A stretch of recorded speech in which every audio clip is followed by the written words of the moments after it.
ایک بار پھر درخواست کی گئی اعلیٰ سطح کے اوپر کہ پاکستان کے معاشی معاملات میں پاکستان کی مدد کی جائے، یعنی یہ دورہ بھی ڈائریکٹلی کنیکٹڈ۔ اسحاق ڈار کی امریکی سفیر سے ملاقات، IMF مذاکرات میں پیش رفت سے آگاہ کیا، لیکن ذرائع کا دعویٰ کہ باقاعدہ طور پر منتیں ترلے کیے۔ کل انہوں نے برطانوی سفیر سے ملاقات کر کے منتیں ترلے کیے تھے معاف کیجیے گا، ان کو کہا تھا کہ جناب کسی نہ کسی طریقے سے ہمیں IMF کا جو پروگرام ہے وہ دلایا جائے، وہ لے کے دیا جائے۔ اب امریکی سفیر سے بھی انہوں نے یہی منت ترلا کیا اور انہیں آگاہ کیا جناب کہ دیکھیں ہم نے جو ہے وہ بڑی زبردست پالیسیاں اپنائی ہیں، آپ کی تمام تر چیزیں ہم نے مانی ہیں، اور جناب لیکن ہمیں IMF کی جانب سے قرضہ نہیں مل رہا، مالیاتی گیپ ہے، اس کو ہم کیسے پورا کریں گے، بجٹ ہمارا سامنے آ چکا ہے۔ پھر اپنی پیش رفت سے آگاہ کیا کہ IMF کے ساتھ ہمارے یہ مذاکرات ہیں، اور پھر امریکی سفیر نے کہا کہ چلیں دیکھتے ہیں اس کے اوپر وہ بات کریں گے۔ ایسے موقع پہ ملاقات ہوئی ہے جب IMF کی جانب سے 2019 کا توسیعی فنڈ سہولت EFF جسے کہتے ہیں 1 ارب 20 کروڑ ڈالر کی قسط جاری ہونی تھی، لیکن 9ویں جائزے کی مدت 30 جون کو ختم ہو رہی ہے۔ آپ آج ویڈیو دیکھ رہے ہوں گے، 8 دن رہ جائیں گے، لیکن اس کے باوجود کچھ نہیں مل سکا پاکستان کو۔ اس حکومت کے اپنے کرتوت پاکستانی معیشت کو کہاں یہ لے آئے، اور IMF کے ساتھ معاہدے سے متعلق بے یقینی پر اس سٹاک مارکیٹ میں 432 پوائنٹ کی کمی، جو ایک بڑی کمی جو ہے وہ سٹاک مارکیٹ بھی گر گئی۔ پھر گزشتہ ہفتے IMF نے حکومت کی جانب سے قومی اسمبلی میں جو بجٹ پیش کیا گیا اس پر بھی انہوں نے کئی سوالات اٹھائے تھے۔ نمائندے نے کہا تھا جناب کہ پاکستان کو 3 معاملات میں مطمئن کرنے کی ضرورت ہے، جس میں اہم ترین معاملہ آئندہ سال کا مالی بجٹ بھی ہے، اس سے وہ مطمئن نہیں ہے، مہلت ختم ہونے میں چند روز باقی ہے، اور اس خدشے کا اظہار کیا تھا انہوں نے بھی کہ پاکستان اور IMF کا معاہدہ نہیں ہو پائے گا۔ پاکستان نے تحفظات کے جواب دیے تھے، لیکن انہوں نے تحفظات کو ماننے سے انکار کر دیا تھا، اور کیونکہ EFF کا جو معاہدہ ہے 9ویں جائزے کے تحت ملک کو گزشتہ سال اکتوبر میں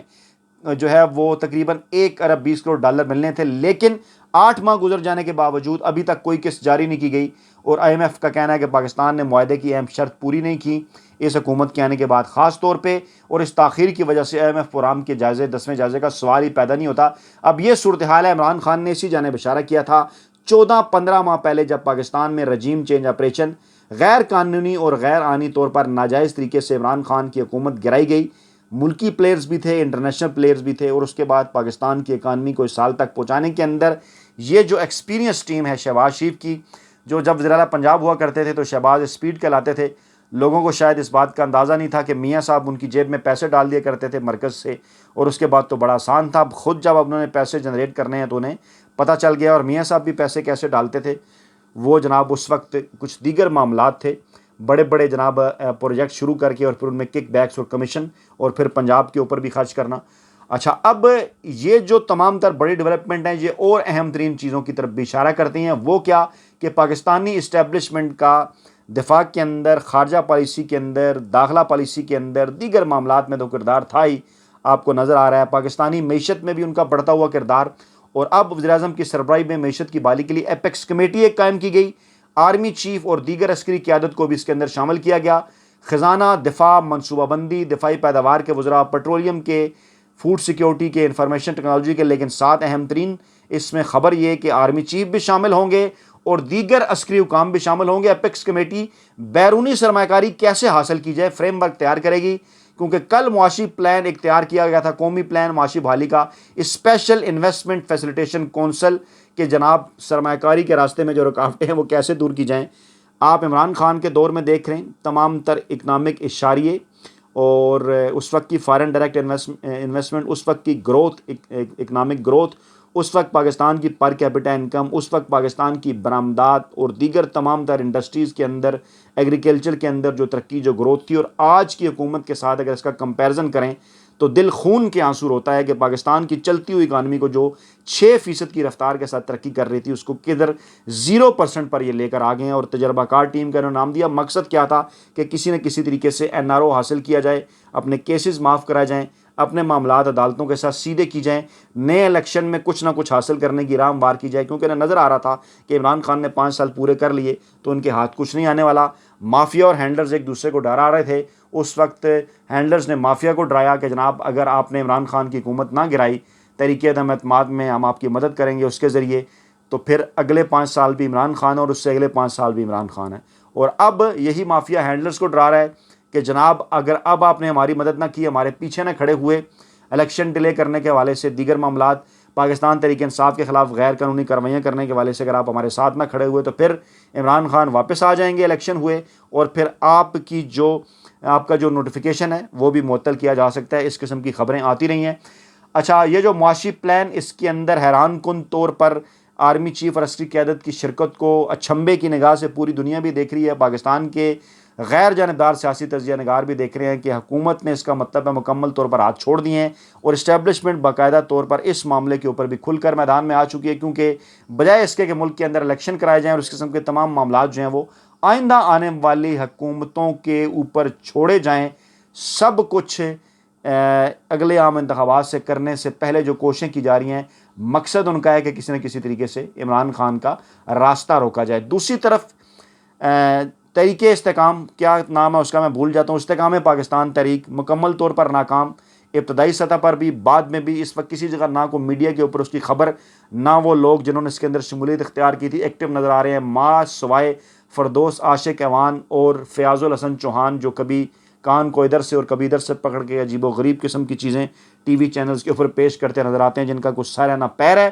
ایسے موقع کے اوپر اسٹیبلشمنٹ کا پلان بی، پرویز خٹک کو آگے کرنے کی کوشش، پہلے شاہ محمود قریشی کے ذریعے پیغام بھجوایا، عمران خان نے انکار کر دیا، اسد کیسر کا انٹرویو کروایا، اس پر سخت ترین رد عمل آ گیا، اب پرویز خٹک کی لانچنگ کی تیاریاں تھیں، اس پر شو کاز نوٹس جاری کر دیا پی ٹی آئی نے۔ پرویز خٹک کو دباؤ بڑھانے کے لیے تحریک انصاف کی قیادت کی گرفتاریوں کا دوسرا فیز شروع کر دیا، غلام سرور خان اور ان کے قریبی ساتھی گرفتار کر لیے، لیکن عمران خان پیچھے ہٹنے کو ہرگز تیار نہیں ہے۔ اب یہ ہے وہ ماحول، یہ ہے وہ ایٹماسفیئر کہ جس ایٹماسفیئر کے اندر فوجی عدالتوں میں عام شہریوں کے مقدمات چلانے کے خلاف درخواستیں سماعت کے لیے مقرر کر دی گئیں۔ بڑا سرپرائز تھا یہ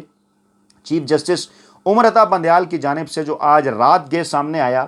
اور اس بڑے سرپرائز کے تحت جو 4 درخواستیں دائر کی گئی تھیں سپریم کورٹ آف پاکستان میں آرمی ایکٹ کے تحت مقدمات، عام شہریوں کے خلاف مقدمات چلانے کے خلاف، یہ جو 4 درخواستیں تھیں ان پر 9 رکنی لارجر بینچ انہوں نے تشکیل دی ہے۔ 9 رکنی لارجر بینچ آج جمعرات کو 11:45 کا ٹائم دیا گیا ہے، وہ سماعت کرے گا، اور اس 9 رکنی بینچ کے اندر چیف جسٹس عمر عطا بندیال، ان کے جانشین جسٹس قاضی فائز عیسیٰ، جسٹس طارق مسعود، جسٹس اعجاز الحسن معاف کیجیے گا، جسٹس منصور شاہ، جسٹس منیب اختر، جسٹس یحییٰ آفریدی بینچ کا حصہ ہیں، جسٹس سید مظاہر علی اکبر اور جسٹس عائشہ ملک بھی تشکیل کردہ بینچ کا حصہ ہیں۔ اعتراض کیا جاتا تھا پہلے کہ جسٹس سردار طارق مسعود کو اور جسٹس قاضی فائز عیسیٰ کو شامل نہیں کیا جا رہا چیف جسٹس عمر عطا بندیال کی جانب سے مختلف بینچز میں، تو اس دفعہ سرپرائز پیکج آیا، دونوں ان ججز کو بھی اس کے اندر شامل کر لیا گیا۔ درخواستیں جو 4 ہیں، میڈیا پر پہلے 3 رپورٹ ہو رہی تھی، سابق چیف جسٹس جواد خواجہ کی، معروف قانون دان اعتزاز احسن کی، سول سوسائٹیوں کی جانب سے، عام شہریوں کے جو ہے سول سوسائٹی کی جانب سے، لیکن چوتھی درخواست جو ہے وہ ہے چیئرمین پی ٹی آئی کی، یعنی اب chairman P T I Imran Khan کی درخواست، سابق چیف جسٹس جواد خواجہ کی درخواست، اعتزاز احسن کی درخواست اور سول سوسائٹی کی درخواست، جو کہ برکت علی صاحب شاید ان کا نام ہے، یا کرامت علی، میں بھول رہا ہوں، وہ جناب علی اس کے اپلنگ جو ہے وہ انہوں نے یہ درخواست دائر کی ہے۔ اب ان 4 درخواستوں کی سماعت، ابتدائی سماعت مقرر کر دی گئی ہے، کسی قسم کے کوئی اعتراضات نہیں ہوئے، 9 رکنی بینچ بنا دیا گیا ہے۔ سپریم کورٹ میں اس وقت ججز کی تعداد ہے جناب 16، کیونکہ چند دن پہلے جو ہے وہ justice Shamim Hilali Peshawar high court سے، وہ بھی آ گئی سپریم کورٹ کے اندر، 16 ہوگی ان کی تعداد، اور ایک جج ابھی اس کی اسامی باقی ہے، لیکن ان 9 سینئر ترین ججز کا یہ جو بینچ بنایا گیا ہے، اس سے ایکسپیکٹیشنز ہیں پاکستان کے سیاسی تجزیہ نگاروں کو، قانونی ماہرین کو، اور قانونی ماہرین جن میں اعتزاز احسن، لطیف کھوسا ایک واضح موقف اس حوالے سے رکھتے ہیں، Pakistan bar, supreme court bar council, Lahore high court bar, جتنی بارز ہیں وہ بھی اس حوالے سے بات کر چکی ہیں۔ عمران خان نے جو زبردست ایک کارڈ کھیلا گزشتہ 40 دن کے اندر، وہ زمان پارک میں پاکستان کے چپے چپے سے، کونے کونے سے، تحصیل، شہر، ضلع، صوبہ کی سطح پر، ڈویژن کی سطح پر، پورے ملک سے وکلا کی قیادت سے انہوں نے ملاقاتیں کی، جس میں صرف یہ نہیں کہ پاکستان تحریک انصاف سے تعلق رکھنے والے وکلا شامل تھے، انصاف لائر فورمز کے، بلکہ پورے ملک کے وکلا شامل تھے، چاہے ان کا کسی بھی سیاسی جماعت کے ساتھ تعلق ہے۔ وکلا تحریک کا بھی جو ہے وہ اعلان کیا گیا تھا کہ وہ آغاز ہونے جا رہا ہے، اور پھر اعتزاز احسن اور لطیف کھوسا صاحب کے بیانات، پھر عمران خان کا لطیف کھوسا سے ملنا، اعتزاز احسن سے بالواسطہ رابطہ، یہ تمام تر چیزیں اس بات کی طرف جو ہے وہ اشارہ کر رہی تھیں کہ اب آخری راؤنڈ کا آخری اوور جو ہے وہ آج تاریخ جو ہے 22 جون کو شروع ہو چکا ہے، اور 22 جون کی یہ تاریخ آج ابتدائی طور پر 2 بجے اس بات کا فیصلہ کر دے گی عمران خان رہے گا، عمران خان نہیں رہے گا۔ سپریم کورٹ آف پاکستان اور جی ایچ کیو کے درمیان اس اہم ترین معاملے کے اوپر یہ جو ایک اسے کہنا چاہیے کہ یہ جو کیفیت ہے ایک تناؤ کی، پاکستان کے مستقبل کی سیاست کے حوالے سے جو سیاسی تجزیہ نگار ہیں وہ یہ کہہ رہے ہیں کہ سپریم کورٹ کی جانب سے آنے والا تاریخی فیصلہ پاکستان اور عمران خان کی مستقبل کی سیاست کا تعین کر سکتا ہے۔ اپنا بہت خیال رکھیے گا، دعاؤں میں یاد رکھیے گا۔ نئی ویڈیو کے ساتھ جلد حاضر ہوں گے۔ اللہ نے کے بعد۔